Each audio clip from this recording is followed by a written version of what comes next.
સુરતના લિંબાયત વિધાનસભાના ધારાસભ્ય સંગીતા પાટીલ વિરુદ્ધ ચૂંટણી પંચના નિયમોનું ઉલ્લંઘન કરીને બૂથ લેવલ ઓફિસર સાથે વિવાદાસ્પદ બેઠક યોજવા બદલ કલેક્ટર સમક્ષ સત્તાવાર ફરિયાદ કરવામાં આવી છે.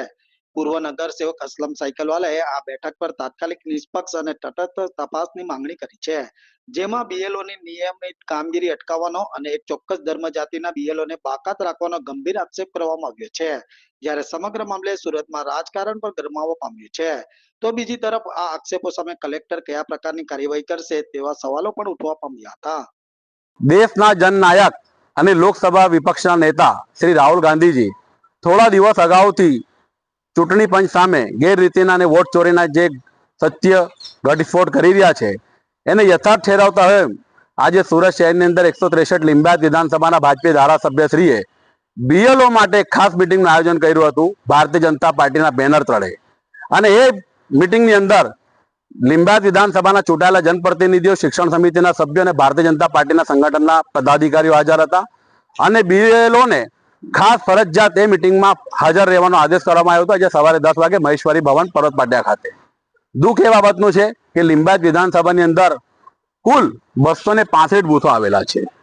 આપ જોઈ શકો છો કે આ 565 બૂથ એટલે 265 બીએલઓ છે ટોટલ.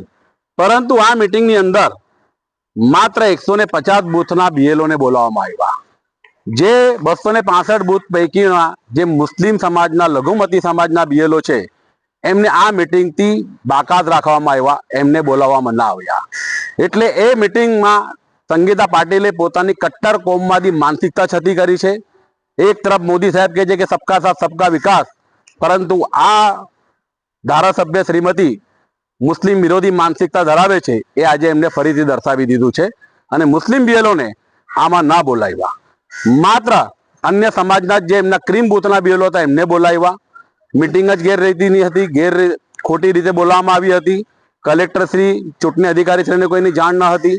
અને એ જાણ મને જ્યારે થઈ તો મારા દ્વારા આજે સવારે 10:30 કલાકે કલેક્ટર શ્રી, મુખ્ય ચૂંટણી અધિકારી જે છે ડોક્ટર સૌરભ પારગીજી, એમને ટેલિફોનિક જાણ કરવામાં આવી, એમને માહિતી આપવામાં આવી. એમને શું કામગીરી કરી એ પણ મને અત્યાર સુધી ખબર નથી. ને સવારે 10 વાગ્યાથી લઈને 3 વાગે, બપોરે 1 વાગ્યા સુધી આ મિટિંગ ચાલી. દુઃખ એ બાબતનું છે કે અત્યારે તમામ બીએલઓને સર પ્રક્રિયા હેઠળ ડોર ટુ ડોર જઈને મતદારોના સંપર્ક કરવાની અને મતદાર યાદી સુધારણાનું અભિયાન ચાલી રહ્યું છે. એ કામગીરી અટકાવીને આ બીએલઓના ઉચ્ચ અધિકારીઓ એમને આ મિટિંગમાં જવાની ફરજ પાડી. અને એ પણ એક ચોક્કસ સમાજ ધર્મના બીએલઓને બાકાત રાખવામાં શું ષડયંત્ર રચાયું છે, શું પ્લાનિંગ થયું છે, શું ચર્ચા થઈ છે, એ ગંભીર વિષય છે. એ બાબતની તપાસ તટસ્થ અને નિષ્પક્ષ રીતે થવી જ જોઈએ.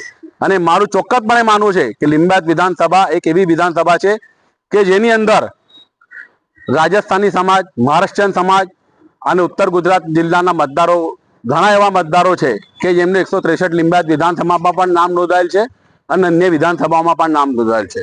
ધારાસભ્યશ્રીએ ચોક્કસપણે બીએલઓ શ્રીઓને આદેશ કર્યો હશે.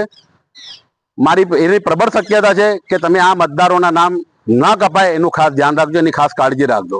એટલે ચૂંટણી કમિશન પર જે આક્ષેપો થાય છે ગેરરીતિના, વોટ ચોરીના, ભારતીય જનતા પાર્ટી સાથે મળીને એ આજે સત્ય સાબિત થઈ રહ્યું છે.